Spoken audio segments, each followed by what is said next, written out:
Do you know what? I was going to move this dildo out of the way, but fuck it, you've seen it now. Who gives a shit? Doesn't detract from my question, though. Because there's all this talk about Barack Obama and he's got these 30,000 guillotines in America. And Barack Obama always says about how David Cameron and him are such kindred spirits. That's, yeah, his own words. I was on Facebook the other day and I was talking about truth, i.e. the situation whereby our own monarch, our own head of state, Queen Elizabeth, I say that sarcastically because I don't know many queens that murder children, which is what she's done. In Canada, in British Columbia in 1964, 10 children were murdered in plain sight. So yeah, that's our head of state, and our Prime Minister, who is kindred spirits with a president who buys 30,000 guillotines to potentially, well, not potentially, wants to enforce martial law on his country and chop people's heads off. Because I'm not being funny, why else would you buy 30,000 guillotines? I was reading an article about how they're actually going to be more effective than the gas chambers, even though the gas chambers didn't technically exist, but never mind, in terms of killing people. So my question to you, Mr. Cameron, is where are you hiding the guillotines for us? Because if Barack Obama's got 30,000 guillotines, I'll bet my bottom dollar, not that I've got much dollars because I don't live in America, thankfully, but where's the guillotines in the UK? Because you're kindred spirits. What have you got planned for the UK citizens, Mr. Cameron, if your kindred spirit, your friend in America, has got 30,000 guillotines for his citizens? And like I said, I was on Facebook the other day, which again, I don't know why anybody bothers with that crap. It's just a false platform for people to lie about how good they are, essentially.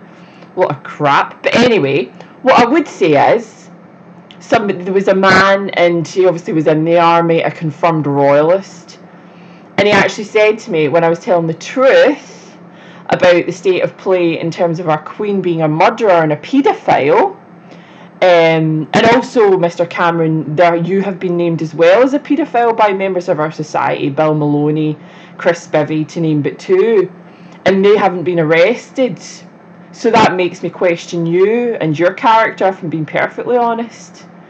Because at the end of the day, it plants the seed of people. There's no smoke without fire. Why would somebody call you that if it wasn't true? Plus the fact you covered up for our Queen. You made it so that she didn't go to court for the crimes against humanity that she's committed with Pope Ratzinger, with the consort, Philip, in 1964 in British Columbia. So there's a big question mark over your character, Mr. Cameron. I would say so, and I think everybody knows that there's a big question mark over you and your capabilities. But what I would say to the British government is, where are the guillotines for the UK citizens? If America's got guillotines, is there guillotines for us? Because do you know what? Nothing surprises me anymore. Because like I said, I was on Facebook the other day, and a member of the armed forces who's meant to protect said to me, I hope you get raped and I hope you get beheaded first. So why is a member of the armed forces, a UK armed forces, saying that to me? He obviously knows something I don't know, because as far as I was concerned, there was only guillotines in America. But if members of the UK armed forces are saying that to anti-royalists who are against paedophilia, who are against murderers, then it makes me say to you, Mr. Cameron, and I put this question to all of the UK government, where are the guillotines for us? Are you going to enforce martial law in this country and kill your own countrymen? Because it is a dictatorship, isn't it? Let's be honest, I've clearly proven that. So when are you going to start chopping our heads off? I mean, that's the thing, it's a natural kind of way to go, because, you know, Mr. Obama says things like your kindred spirits. He's bought 30,000 guillotines. So have you bought any guillotines, Mr. Cameron? Where are the guillotines for the UK? Is that your intentions, to enforce martial law upon the UK and kill people for having thoughts, for going against the status quo, for being individuals? Because you lock up all the mentally ill people. Mentally ill, I would say we're gifted. Our perception is drastically different from other people that don't have mental health conditions.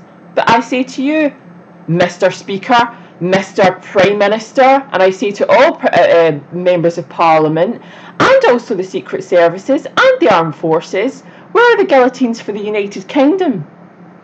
Are there any? Because that's what I want to know. And I'm sure everybody else wants to know too. Because you obviously lie about everything. All your propaganda via the television and the internet, it's all lies. So where are the guillotines you're hiding for us? You're going to try and kill us like Barack Obama's planning to do to his citizens? Good question. I'll wait and see if I get any answers.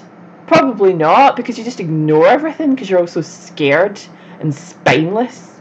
This is the thing as well, we're meant to be politicians. All you do is ignore real questions from real people. And you filter out and answer what questions you want to answer. It's pathetic. You call yourselves men. I call you fucking mice. My opinion.